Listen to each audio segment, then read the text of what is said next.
So in this video, we will discuss about departmental accounting. We will discuss the introduction of departmental accounting. So first is department. Firstly, what is the meaning of department? So department refers to activity centre. अब वो activity centre profit भी हो सकता है, cost centre भी हो सकता है. Usually located in the same roof. Department means कि एक ऐसा एक्टिविटी सेंटर जो कि एक ही रूफ के नीचे होगा, एक ही छत के नीचे होगा, बट वो करेंगे क्या? Carrying distinct type of activity. Means एक ही छत के अंदर जब डिफरेंट एक्टिविटीज़ हो रही हैं, लाइक एज एक ऑर्गेनाइजेशन है, उस ऑर्गेनाइजेशन में अलग अलग डिपार्टमेंट हैं. मीन्स अलग अलग एक्टिविटीज़ हो रही हैं, लाइक एज सेल्स, परचेज. तो वो सेल क्या है? एक डिपार्टमेंट है. परचेज क्या है? एक डिपार्टमेंट है. अलग अलग activities, that is known as departmental. Now next is what is departmental accounting. Department का तो पता लग गया कि ठीक है, जहाँ पे डिफरेंट एक्टिविटी हो रही है, दैट इज़ डिपार्टमेंट. एक अलग सेंटर, एक टाइप से एक्टिविटी सेंटर. अब डिपार्टमेंटल अकाउंटिंग क्या है? सो डिपार्टमेंटल अकाउंटिंग और you can say department accounting, it is a system of financial accounting. ये एक फाइनेंशियल अकाउंटिंग का सिस्टम है जिसको क्यों यूज़ किया जाएगा?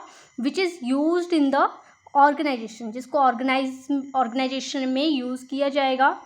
Whose all works are done through their different departments. जिस ऑर्गेनाइजेशन में जो भी वर्क हो रहे हैं, सारे वर्क्स को अलग अलग डिपार्टमेंट के थ्रू जो है वो किया जाएगा. डिपार्टमेंटल स्टोर जिनको हम लोग बोल सकते हैं.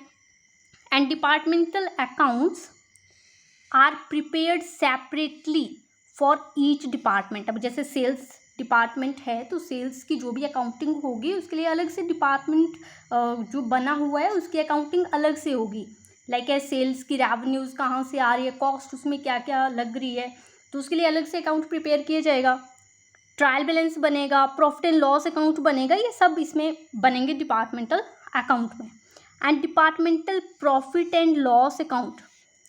डिपार्टमेंटल एक तो सिंपल होता है प्रॉफिट एंड लॉस अकाउंट जो कि पूरी ऑर्गेनाइजेशन के लिए, उसमें डिपार्टमेंट नहीं होते, पूरी ऑर्गेनाइजेशन के लिए एक ही अकाउंट प्रिपेयर किया जाता है, वो प्रॉफिट एंड लॉस अकाउंट, जिसमें जो भी कॉस्ट वगैरह और जो भी रेवेन्यूज़ है लास्ट में उससे नेट प्रॉफिट निकालते हैं.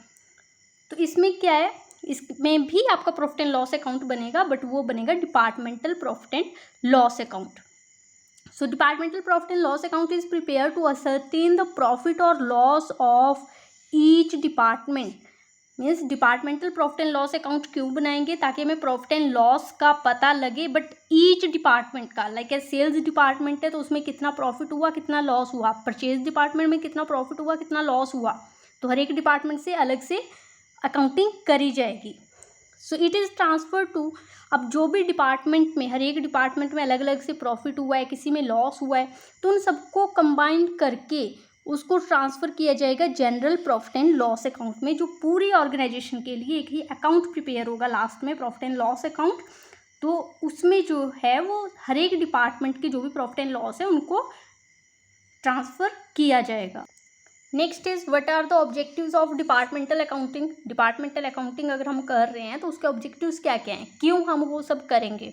तो first is to have comparison of the result of a particular department with previous year and also with the other departments of the same concern. Means हम डिपार्टमेंट्स को जो है कंपेयर कर सकते हैं. लाइक एज परचेज डिपार्टमेंट में previous year में कितना प्रॉफिट था, इस ईयर में कितना प्रॉफिट हुआ या लॉस हुआ, तो वो हम कंपेरिजन कर सकते हैं with the help of departmental accounting. Second, to help the proprietor. अब जो भी ऑनर है बिजनेस का, प्रोप्राइटर है, तो वो क्या कर सकता है? फॉर्मुलेट कर सकता है पॉलिसीज़. उसको पॉलिसीज़ फॉर्मुलेट करने में हेल्प मिलेगी ताकि वो बिजनेस को एक्सपेंड कर सके.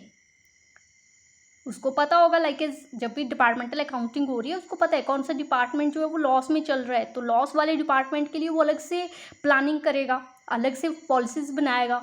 और जो ये आपका डिपार्टमेंट प्रॉफिट में है उसके लिए अलग से पॉलिसीज़ बनेंगी, तो उसमें भी ये हेल्प करता है. Third is to allow departmental managers commission. Commission भी ये सेट करता है. अगर कमीशन होगा तभी जो डिपार्टमेंट के मैनेजर्स हैं वो अच्छे से वर्क करेंगे. अगर आपको पता है कि आप कोई भी वर्क कर रहे हैं उसमें आपको जितना भी प्रॉफिट होगा उसमें आपको कमीशन मिलना है, तो आप अच्छे तरीके से वर्क करोगे, पूरा हार्ड वर्क उसमें लगाओगे. सो डिपार्टमेंटल मैनेजर्स को कमीशन देने में ये हेल्प करता है, अलाउ करने में हेल्प करता है। उनको जो है वो उनके डिपार्टमेंट में कितना उनको प्रॉफिट हुआ उस बेस पे कमीशन जो है वो अलाउ किया जाता है, उसमें ये हेल्प करेगा।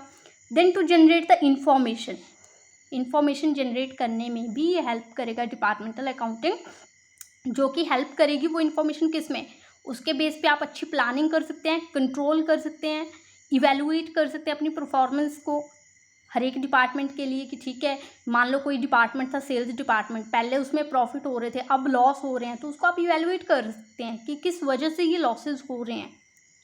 सो these are the some objectives, and in next video we will do the numericals of this chapter.